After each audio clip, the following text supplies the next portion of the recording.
When Cool Boarders 2 released in late 1997, early 1998 on the PlayStation, it continued on the trend of extreme sports that was laid out from its predecessor, but also helped to evolve the genre in many ways. That would see a plethora of extreme sports games that would be developed moving forward from other content creators and development teams. But this sequel vastly improves over its predecessor, with the addition of additional modes, trick competitions, time trials, with access to multiplayer features using the PlayStation Link cable for 2-player support. But you also had computer controlled characters available racing against you this time around, which you didn't have in the previous game. So it made up for the previous title's shortcomings. The game also gave you access to more tracks and unlockables with more characters to choose from, different snowboards to pick that all had their own attributes and features that could definitely help or cater to your own playstyle. So there was definitely enough here to keep you playing for quite some time. It even had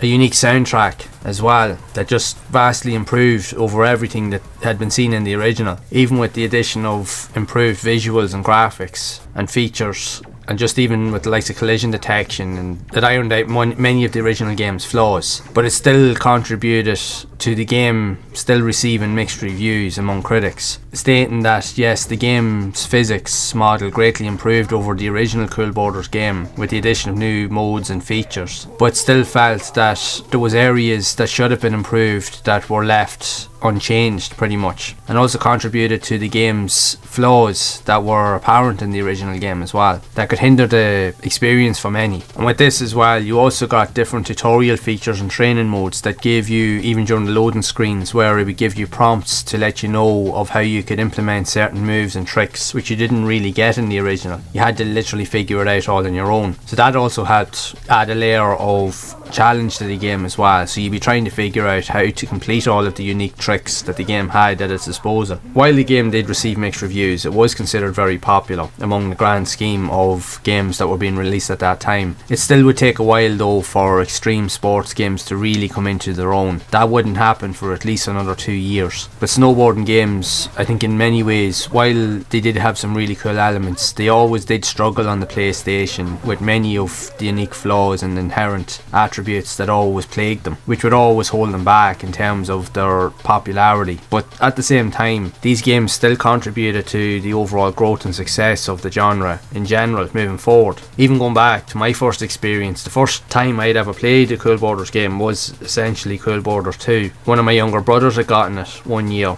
and he had it for a little while and we played it, and I will be honest, at the time I couldn't get into it at first because I didn't really understand what was going on, because these games, while they do look like a lot of fun, they're not essentially the easiest games to pick up and play, as they do require a lot of thought, patience and just consistency really just to get involved, because the main frustrations is trying to figure out all of the move sets and trying to understand the controls, because the one thing with these type of games is that the controls can usually be quite vague or clunky in most regards. Now Cool Boarders 2 is definitely better than most in its responsiveness, but that was always, I found, a major issue with these games, is that you spend more time falling on your backside than you actually would racing and trying to pull off moves and trying to learn the different button combinations, and that would lead to the frustration. But then I suppose at its time you were always kind of a little bit impatient because you were younger, you wanted everything to work, and because it didn't work would lead to the frustration, so you probably didn't enjoy it as much back then as you would have done or should have done. But looking back over the game now, having re-experienced it and revisited it in recent times, yes, it's still what I remember, it's still clunky, but it's still a lot of fun and there's a lot of really cool attributes. If anything now, looking back on it, I actually respect the game a lot more now than I did back then. It has some really cool tracks to race on, some unique features and attributes. It actually does have a really good soundtrack as well that really suits the game. I love the arcade aesthetic of it. That's definitely one thing that these earlier Cool Boarders games definitely does well in most regards. If anything, that's probably its main highlight and feature. But that would be the last of it, because in future games in the series it would try to go for a more realistic approach with more realistic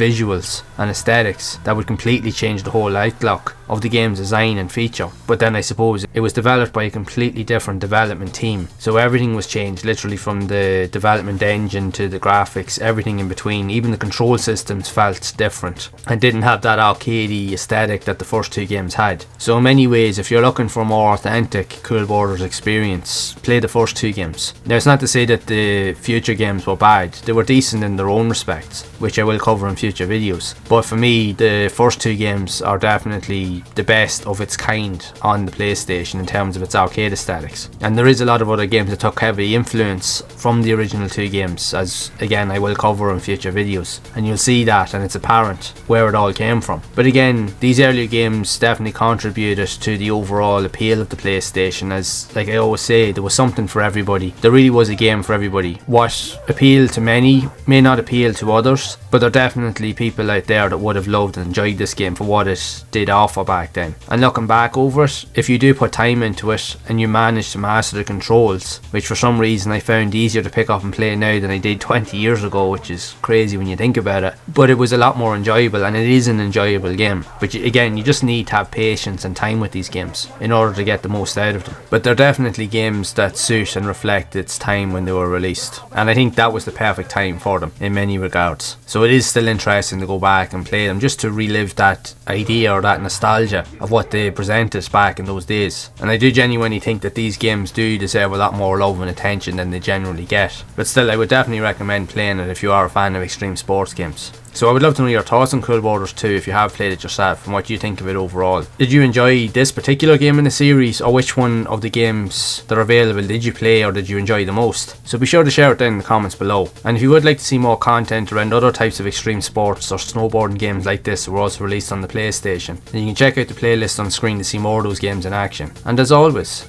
keep those gaming memories alive.